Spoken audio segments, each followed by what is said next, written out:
El arquitecto y académico José Solís presenta La derrota de lo cotidiano, elementos para una ontología política del diseño contemporáneo. Aquí el autor asocia la arquitectura y el diseño con elementos comunes de lo cotidiano.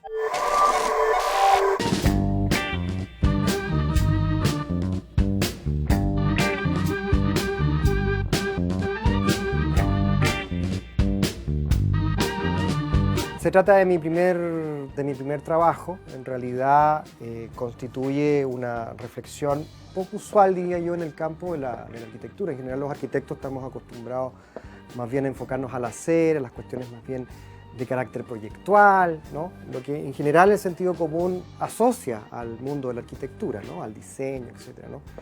Y este es un libro que tiene una apuesta distinta, en un sentido, digamos, de enfocar la mirada más al ámbito, entre comillas, filosófico. Podríamos decir que es un libro que podríamos denominar como de filosofía política a la arquitectura, ¿no?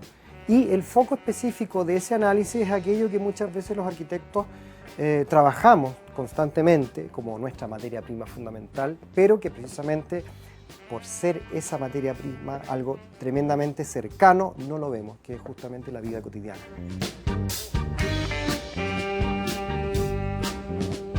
Y la vida cotidiana tiene un potencial, podríamos decir, emancipatorio, muchas veces de cierta intensidad de acontecimiento, de transformación, que es muy importante, ¿ya? Y generalmente más bien se entiende en lo cotidiano como algo que normaliza, que estabiliza, que tiene que ver con la rutina, que tiene que ver con las prácticas regulares y que muchas veces la arquitectura en el fondo no hace sino albergar y reproducir. Entonces lo que apunta este enfoque de lo cotidiano es a fijarse justamente a esa dimensión más bien de inestabilidad, de transformación que tendría lo cotidiano.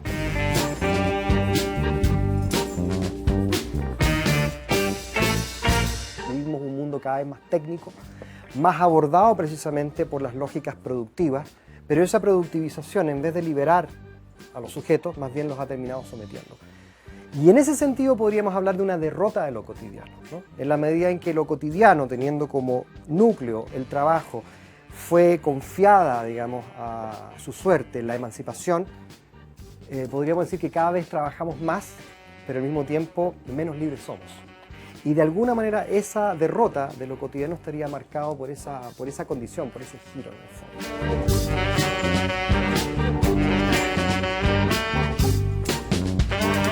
Lo que hoy día nosotros entendemos por diseño, básicamente, no es sino el acontecimiento, el movimiento, que acontece a partir, digamos, de las primeras 2 décadas del siglo XX, que está asociada a la unificación entre arte y vida, arte y cotidianidad, ¿no?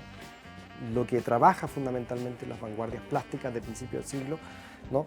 Es la generación de un lenguaje, un código de la visualidad que tuviese la capacidad, digamos, de superar el ámbito de los museos, de las galerías, del arte, entre comillas, ilustrado, para incorporarse en el mundo cotidiano, ya sea en el diseño, digamos, de la silla, los jarrones, digamos, todos los objetos que nos rodean, ¿no? Ahora, eso que finalmente apostó por liberar la vida cotidiana, por hacer del arte algo democrático, en el cual todos pudiéramos finalmente consumir o acceder, no ha generado precisamente ese potencial crítico en los sujetos. Nosotros sabemos que hoy día el diseño se ha convertido en unas principales herramientas de docilidad de los sujetos, vinculado a la publicidad, vinculado, digamos, al consumismo, ¿cierto? A la generación más bien de docilidad subjetiva y de goce, en el fondo nihilista, ¿no? Sin embargo, este diagnóstico que muchas veces uno podría asociar con la posmodernidad, ¿no? De la crisis global que tendría el proyecto moderno, sí es necesario asumirlo. Creo yo que quizás la arquitectura contemporánea no ha asumido precisamente esa derrota, ¿no? Es necesario reconquistar esa dimensión de lo cotidiano, ¿no? Precisamente para volver a repensar la emancipación, pero quizás fuera del ámbito tan extremadamente productivista que tuvieron las vanguardias al principio del siglo XX.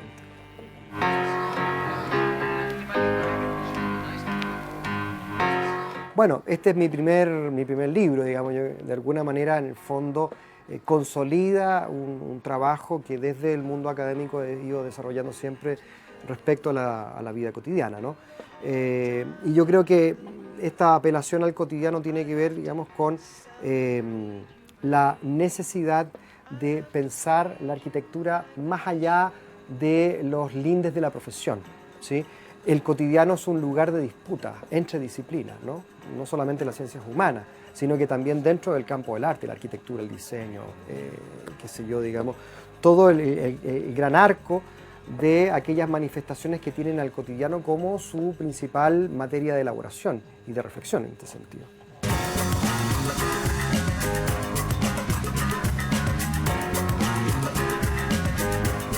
Bueno, los invito a leer mi libro, La derrota de lo cotidiano, elementos para una ontología política del diseño contemporáneo. Es un libro que yo considero por lo menos interesante desde el punto de vista de que es un texto, podríamos llamar, de filosofía política del diseño. Yo creo que podría servir tanto para los colegas arquitectos, los diseñadores, pero también los artistas visuales. Así que ojalá que lo puedan adquirir. Y bueno, para que podamos en el fondo ir engrosando nuestra reflexión en nuestra disciplina, que muchas veces poco abordamos el punto de vista, digamos, reflexivo.